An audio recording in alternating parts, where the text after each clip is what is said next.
আজকে ঘুম থেকে উঠতে অনেকটা লেট হয়ে গেছে জানো তো, সেজন্যই কিন্তু খুব তাড়াহুড়ো করে ওকে আগে রেডি করিয়ে দিচ্ছি।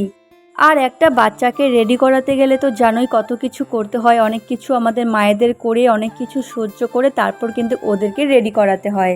ওকে তো রেডি করানো হয়ে গেছে, তারপর কিন্তু ও চলে যাচ্ছে ওর পাপার সঙ্গে ওর স্কুলে। গুড মর্নিং সবাইকে, সবাই কেমন আছো? আশা করি সবাই অনেক ভালো আছো। আমি 12 থেকে সুপ্রিয়া, আমার আরও একটি নতুন ব্লগে সবাইকে জানাই স্বাগত। আর ওকে তো রেডি করে স্কুলে পাঠিয়ে দিয়েছি, তারপর কিন্তু এদিকে আমি ঘরের সমস্ত কাজ কমপ্লিট করতে পারিনি, যদিও ডিমের ঝোল আর ভাত করে নিয়েছি এরই মধ্যে। আর এখন ঘড়ির কাঁটায় বাজে কারেক্ট 11টা, আর বর কিন্তু খাওয়া দাওয়া করে নিয়েছে। আর আজকে আমি এক জায়গায় যাচ্ছি, আর কোথায় যাচ্ছি তোমরা ভিডিওটা দেখো তাহলে অবশ্যই জানতে পারবে। আর আগে থেকে আমি জানতাম না যে আমি যাব, যদি জানতাম তাহলে আরও একটু তাড়াতাড়ি করতাম। আর যেহেতু জানি না সেজন্য অনেকটা দেরি হয়ে গেছে আমার, সবাই কিন্তু পৌঁছে গিয়েছিল। চলো আমি কোথায় এসেছি তোমরাও একটুখানি দেখে নাও। আমি কিন্তু আজকে 12 এসেছি, আর এটা কিন্তু কুমারগ্রাম রোড। আর আমি এসেছি একটা বার্থডে পার্টিতে, আমার একটা ফ্রেন্ডের আজকে বার্থডে, তাই কিন্তু চলে এসেছি এখানে সেলিব্রেশন করতে। আর সবাই কিন্তু এসে গেছে। আর জানো তো সবাই কিন্তু আমার জন্যই অপেক্ষা করছিল, কারণ আমার একটু দেরি হয়ে গিয়েছিল।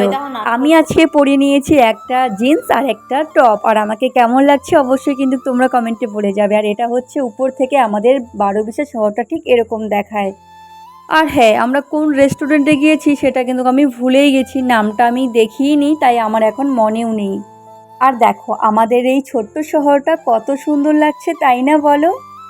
আর তারপর কিন্তু কেক কাটা কমপ্লিট হয়ে গিয়েছিল, আর ওদেরকে আমি ভিডিওতে আনিনি, কারণ ভিডিওতে আসবে না ওরা, সেজন্যই ওদের কাছ থেকে আগে আমি পারমিশন নিয়েছি যে ওরা ভিডিওতে আসবে কিনা। ওরা বলছে যে আসা যাবে না ওদের, সেজন্য কিন্তু ওদেরকে আমি ভিডিওতে আনিনি। তারপর কিন্তু এদিকে খাওয়া দাওয়া আমাদের চলে এসেছে, আর আমরা খেয়েছি আজকে বিরিয়ানি। জানো তো আমার তো খুব একটা তেল মশলা খাওয়া যাবে না, আর গিয়ে দেখি অনেক তেল মশলা দিয়েছে, সেই জন্যই কিন্তু আমি খেতেই পারিনি। যাকগে, আমরা তো সেলিব্রেশন করেছি, এটাই অনেক, খাওয়াতে কোনো কিছু যায় আসে না। আর দেখো পুচকো ছেলেটা কত সুন্দর একা একা নিজের হাতে খাচ্ছে। আর বিরিয়ানিটাও কিন্তু বেশ ভালোই হয়েছিল, কিন্তু আমার তো খাওয়া যাবে না, সেজন্যই আমি অল্প খেয়েছি, খুব বেশি খেতে পারিনি। আর প্রথমে গিয়েই কিন্তু আমি কোল্ড ড্রিঙ্কস খেয়ে নিয়েছিলাম, আর কোল্ড ড্রিঙ্কসও খুব একটা টেস্ট লাগে না আমার, মানে ভালো লাগে না, অল্পই খেয়েছি। তারপর কিন্তু ওখান থেকে বেরিয়ে সোজা চলে গেছি স্কুলে, কারণ স্কুলের ওদের ছুটি দেওয়ার টাইম হয়ে গিয়েছিল। গিয়ে দেখি ছুটিও দিয়ে দিয়েছে। আর ম্যামকে কিন্তু আগে থেকেই ফোন করা হয়ে গেছে যে আমাদের একটু লেট হবে। ম্যাম কিন্তু ওদেরকে ক্লাসরুমেই রেখেছি, এতক্ষণ আমরা গিয়েছি, তারপর আমাদের হাতে দিয়েছে। একটা কেক তো আমরা ওখানেই সবাই মিলে কেটেছি, আর একটা কেক কিন্তু আমরা স্কুলে নিয়ে এসেছি, কারণ বাচ্চারাও তো দেখবে বলো, ওরাই তো সব ওদের। জানো তো কেক দেখে কিন্তু সব বাচ্চারাই অনেক খুশি হয়ে গিয়েছিল, ওরা কিন্তু একটুতেই অনেক খুশি হয়ে যায়, আরও যেন অনেকটা খুশি হয়ে গিয়েছিল কেক দেখে। কেক কাটা কমপ্লিট করে আমরা কিন্তু বাড়িতে চলে এসেছি, আর বাড়িতে এসেই দেখো আমার অবস্থা, আবারও কিন্তু কাজে লেগে গেছি। এত পিছলে হয়েছে যে যখন তখন যে কেউ স্লিপ কেটে পড়ে যেতে পারে। আর প্রতিদিন যেহেতু এত বৃষ্টি হচ্ছে, তাই কিন্তু ব্লিচিং পাউডারও দেওয়া হচ্ছে না। আর এত বৃষ্টির মধ্যে কিন্তু ব্লিচিং পাউডার দিলে কোনো লাভ হবে না, বরঞ্চ আরও ক্ষতি হয়ে যাবে। আর অর্ধেক রান্না করে গিয়েছি, ডিমের ঝোল আর ভাত তো করে গিয়েছিলাম, আর সমস্ত বাসনপত্র আমি এখানে এক জায়গায় জড়ো করে রেখে গিয়েছিলাম, আর এখন ওগুলোকে সুন্দর করে মেজে ধুয়ে নিচ্ছি।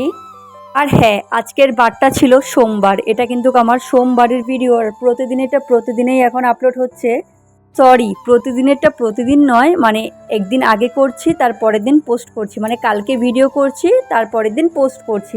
এইদিকে কিন্তু তোমাদের সঙ্গে আমার গল্প করতে করতে এইদিকে সমস্ত বাসন মাজা ধোয়া কমপ্লিট হয়ে গেছে। এখন সমস্ত বাসনপত্র আমি ঠিক জায়গা মতো সুন্দর করে গুছিয়ে রেখে দিব। আর আমার এই রান্নাঘরটা এখানে ভাবছি যে ফাঁকা জায়গাটা দেখতে পাচ্ছ, এই ফাঁকা জায়গাটা এরকম থাকবে না, আমি এখানে পর্দা টাঙিয়ে দিব যাতে দেখতে আরও সুন্দর লাগে। আর এইদিকে দেখো বিছানার কি হাল, আমি কিন্তু বিছানাটাও গুছিয়ে যেতে পারিনি, এতটা তাড়াহুড়োর মধ্যে ছিলাম।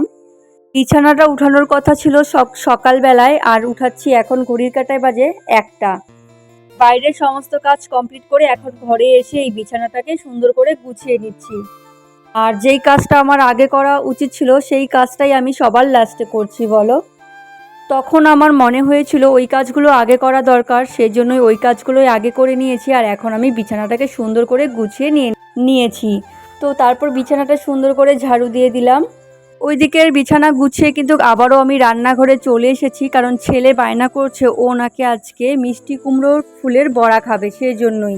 আর ওর আবদার মিটাতে আবারও রান্নাঘরে ঢুকতে হলো। তো কি করব, ছেলে আবদার করেছে, না দিলেও খুব খারাপ লাগে। আর ও সাধারণত খুব একটা আমার কাছে আবদার করে না, যেটা দেই সেটা দিয়েই খেয়ে নেয়। এদিকে দেখো মিষ্টি কুমড়োর বড়াটা কত সুন্দর হয়েছে, আর খেতেও কিন্তু খুব মুচমুচে আর টেস্ট।